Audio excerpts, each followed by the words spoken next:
Almira POV. Sa dinami-dami ng lugar, bakit dito pa kayo sa M-Exclusive Island pumunta? Nahintatakutan sila sa seryusong sambit ni Mang Ernesto, habang umiiling ito.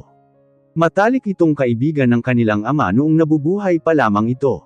Nanginginig at binundol ako ng kaba. Sa itsura pa lamang nito, ay tiyak na hindi talaga maganda ang pagtapak ng mga paa nila sa lugar na ito. Napasulyap ako kay Kuya Kenny, nang hawakan niya ng mahigpit ang kamay ko. Pero wala na po kaming mapupuntahan. Mahinang asal niya at mababakas sa mukha ang pangamba, maging ako. Umiling si Mang Ernesto, at nagsalita na siyang ikinasinghap namin. Hindi niyo ba alam na teritoryo ito ng mga Monterosa? Ang taong tinatagwan niyo ay ang bunsong anak ni Don Mateo Monterosa. Mas lalo niyong inilagay sa panganib ang buhay niyo. Lalo akong natakot, at wala sa sariling napahawak sa aking sinapupunan. Nagtataka ang tingin ni Mang Ernesto sa naging reaksyon ko, dahilan para mapadako ang tingin niya sa tiyan ko. Buntis ka. Napayuko ako kasabay ng paghigpit ng hawak ni Kuya Kenny sa kamay ko. Marahan akong tumungo sa kanya. Nag-init ang magkabilaang sulok ng mga mata ko. Naalala ko na naman kung paano nga ba nahantong sa ganitong pangyayari ang lahat. Kung dati, sa kaso lamang ng lupa ang problema namin, pero ngayon pati ang Police General ay problema nila. Agad na tumulo ang mga luha ko, na agad ko din namang pinunasan. Sino ang ama niyan? Handa na sana akong magsalita, nang makarinig kami ng mga kalabog. Agad kaming napatayo at nabalisa. Napahigpit ang hawak ko sa braso ni Kuya Kenny, na mariin naman itong hinawakan. Nag-aalala siyang tumingin sa akin, habang ako ay napapailing. Ayaw ko. Natatakot ako. Humahanggos na dumating ang nag-iisang anak na babae ni Mang Ernesto, Tay. Dumaong po ang private yacht ng mga Monterosa at ang napasulyap muna ito sa akin, bago ibalik ang paningin sa ama. Ang daming polis at sundalo. Nagkalat na po sila itay. Muling tumulo ang mga luha ko, at sa puntong iyon ay hindi ko na mapigilan ang humikbi. Nanginginig ang katawan ko, at nanlalambot ang mga tuhod. Wala na silang takas pa. Na-corner at na-trap na kami sa isla na ito. Wala na hubang paraan para makaalis kami dito? Tanong ni Kuya Kenny. Magmadali kayo, may isang barko ang aalis ngayon.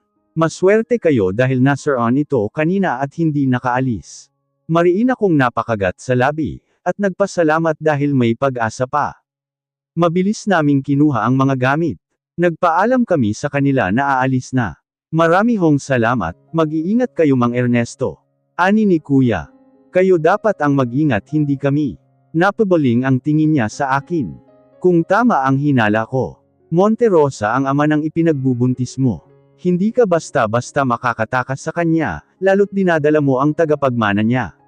Makatakas ka man ngayon, pero hindi natin alam kung hanggang kailan. Napahigpit ang hawak sa akin ni Kuya Kenny, at tiimbagang na nagsalita.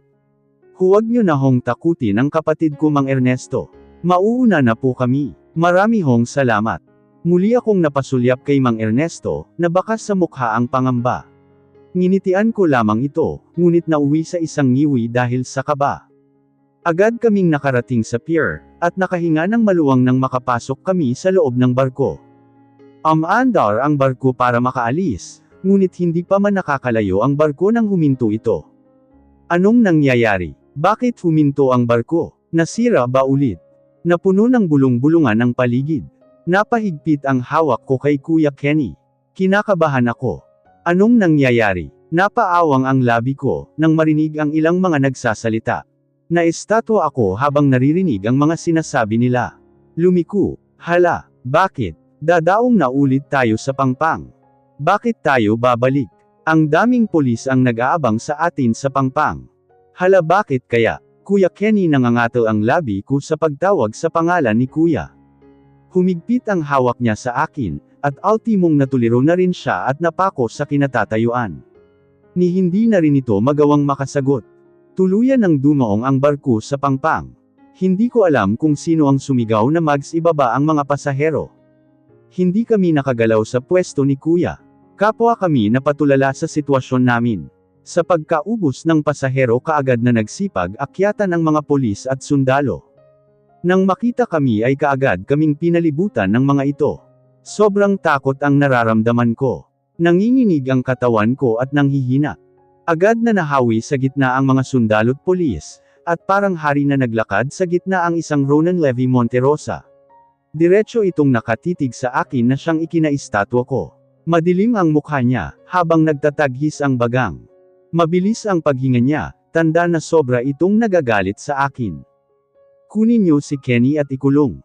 Iwanan niyo sa akin ang girlfriend ko. Ako na ang bahala sa kanya. Mariing utos niya sa mga tauhan. Bitawan niyo ako, hindi ko iiwan ang kapatid ko. Hindi ako nakakilos nang sapilitan nilang ilayo sa akin si Kuya Kenny. Sunod-sunod na nagsipatakan ang mga luha ko, habang umiiling at naistatwang nakatunghay sa madilim niyang titig. Pakiramdam ko, sa oras na humakbang ako, agad akong babagsak sa nanlalambot na katawan ko. Please, ayoko ng ganito. Lumapit siya sa akin at pinagpantay ang mga mukha namin. You think, you can get away from me that easily? Then think again baby love, think again. Marahan niyang pinunasan ang mga luha ko. Baby love, kaya patay na patay ako sa iyo. Ang ganda-ganda mo pa rin kahit na umiiyak ka. Please, lubayan mo na kami. Napasinghap ako ng marahan, pagdampi, at may pag-iingat niyang sinampal-sampal ang pisngi ko. Why would I? You're mine, right? Umiling ako sa kanya, kaya lalong nagdilim ang mukha niya. You commit a sin baby love, that's why you need to be punished. Ngumisi siya kaya napapikit ako ng mariin. Your punishment. Tumayo ito ng tuwid at umikot sa likuran ko. Napasinghap ako nang yamakap siya mula sa likuran. Marahang hinimas ang tiyan ko, at ipinatong ang baba sa balikat ko. Naramdaman ko rin ang mainit na hininga niya sa tenga ko. Nagsimulang mag-init ang magkabila ang pisngi ko. Your punishment is to be with me. Napapitlag ako nang hinalikan niya ang tenga ko. Nanindig ang mga balahibo ko sa mga katagang binitawan niya. Forever. Napapikit ako ng mariin sa mga bagay na inanunsyo niya. Ni minsan hindi ko naisip na mangyayari ito sa akin. Ni minsan hindi ko naisip na aangkinin ako ng isang tao. Hindi ko kailanman naisip na isang police general ang nangangkin sa mura kong edad. Napangiti ako sa isang bagay na tuluyan kong napagtanto. Na kahit anong takas ko, ay makikita at mahahanap niya pa rin ako. He even owned the world, even me. There's no way to escape in his hands. He is the law, while I am the prisoner. Wala na talaga akong kawala sa isang katulad niya. Ronan Levy Monterosa owned me. I am owned by a ruthless billionaire. Halika na habang nakakapagtimpi pa ako sayo. Napasigaw ako nang biglaan niya akong pangkuan. Nagpupumiglas ako, pero lalo siyang nagalit. Matalim na titig ang iginagawad niya sa akin. Nagtataghis ang mga bagang, at kunot na kunot ang noo niya. Huwag mong ubusin ang pasensya ko Almira. Mariin niyang sabi. Napakagat ako ng labi. Humikbi at muling tumulo ang mga luha ko. Mangiyak-ngiyak kong isinubsob ang mukha sa dibdib niya. Napabuntong hininga siya bago maglakad. He called me Almira. Hindi ko alam pero lalong sumama ang loob ko, nang tawagin niya ako sa pangalan ko. Ano bang problema doon? Pangalan ko naman yun diba? Lalo akong naiyak sa kaisipang, Almira na lang ang itatawag niya sa akin. Ubus na daw ang pasensya niya sa akin. Edi kung ganoon, hayaan na lang niya kami. Wala na lang pakialamanan. Nang makababa ng barko lumakad si Ronan sa isang kotse. Binuksan ng isang medyo may katandaan na lalaki ang pintuan sa backseat, ipinasok at pinaupo ako doon ni Ronan. Ang akala ko mag-isa lang akong uupo doon, pero nang pumasok din siya ay umusag ako sa pinakadulo, para hindi magdikit ang aming mga balat. Mang Tom, sa mansyon tayo. Yes General. Napanguso ako, at tumingin sa labas mula sa bintana. Napasinghal ako sa kanya, nang hindi ko na malaya na umusag na pala siya papalapit sa akin, at ipinulupot ang kamay sa bewang ko.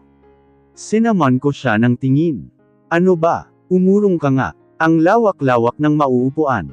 Nginisya niya ako. Baka nakakalimutan mo baby love. Ako ang may-ari ng sinasakyan mo, kaya lahat, pwede kong gawin. Oh, edi isaksak mo sa baga mo itong kotse mo. Inirapan ko siya ngunit mali ata ang ginawa ko, dahil nalukot at dumilim ang mukha niya. Stop behaving like that. It won't work with me. You won't like what I can do to you when my patience is completely exhausted. Napasinok ako, kaya bumaling na lang ako sa tanawin sa labas ng bintana. Ayoko siyang kausap. Namangha ako nang huminto ang kotse sa isang malaking gate. Nang makapasok ay may nakita akong dalawang kalisya sa gilid ng guardhouse malapit sa gate. 10 minuto bago kami nakapunta sa isang pintuan ng malaking bahay. Parang palasyo. May malaking angel statue sa gitna ng fountain. Wow! Ang ganda! Naputol ang pagkaaliw ko sa paligid, nang hilahin ako ni Ronan palabas ng kotse, at hilahin papasok ng bahay.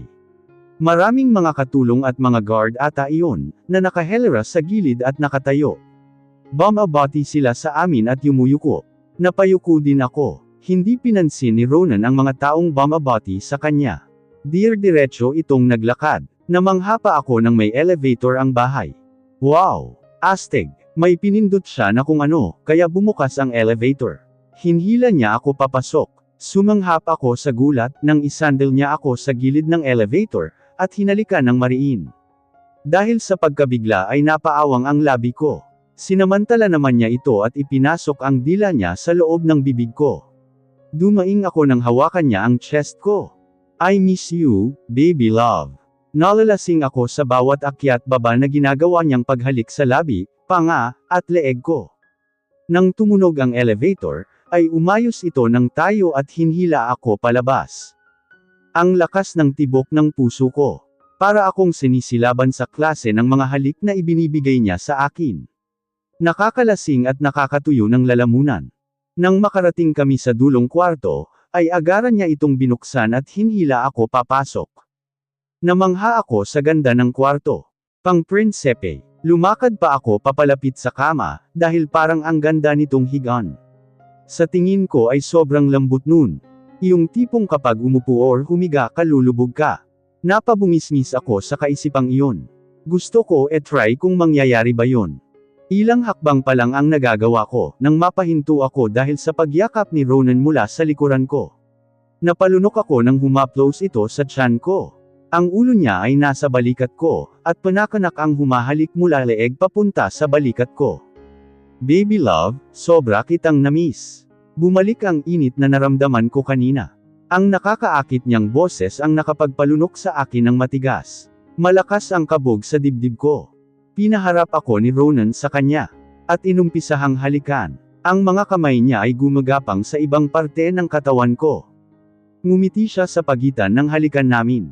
Hindi man ako magaling humalik, pero nakakasunod naman ako. Natatakot ako sa nararamdaman ko kay Ronan. Si Kuya Kenny. Napabalik ako sa ulirat at naitulak si Ronan. Nagtataka ang namumungay niyang mata. Baby love, pakawalan mo ang kuya ko. Baby, akmang lalapitan niya ako nang umatras ako. Nagdilim ang mukha niya at amigting ang panga. Please, nakikiusap ako sa iyo. Lahat gagawin ko pakawalan mo lang si Kuya Kenny. Promise hindi na kami manggugulo, at magpapakalayo-layo na lang kami. He stared at me coldly. Kapag pinakawalan ko si Kenny, sasama ka sa akin, at hindi ka pwedeng sumama sa kanya. Kukunin kita. Napahikbi ako sa sinabi niya. Ang sama mo. Too late, ngayon mo lang nalaman. Kinasusuklaman kita. Hindi ko alam kung namamalik mata lang ba ako, o talagang nakita ko ang lungkot sa mga mata niya, pero agad ding nawala at napalitan ng galit. Huwag kang magkakamaling tumakas, kung ayaw mong maparusahan kita.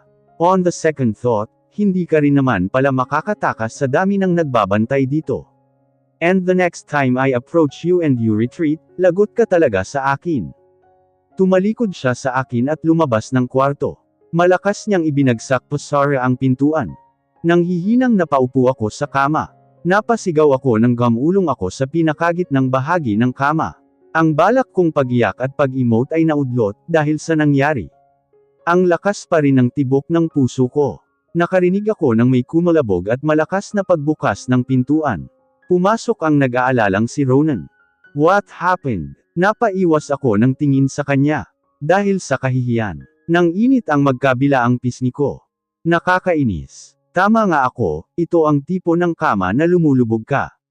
Sorry, nagulat ako ng pagkaupo ko, ay gamulong ako at lumubog. Napabuntong hininga si Ronan, at lumapit sa gilid ng kama. Sinundan ko siya ng tingin. Namangha ako nang may pinindot siya sa gilid ng kama, at ang malambot na kamang lumulubog ay naging isang ordinaryong kama, na tama lang sa lambot. Ang galing. High-tech. Salamat. Lumapit siya banda sa akin, kaya napatingala ako sa kanya. Aalis muna ako baby love. Dito ka lang at magpahinga. Nabigla ako sa mabilis na halik sa labi ko ang iginawad niya. Napatunganga ako sa pintong nilabasan niya. Just like that. Parang hindi na siya galit.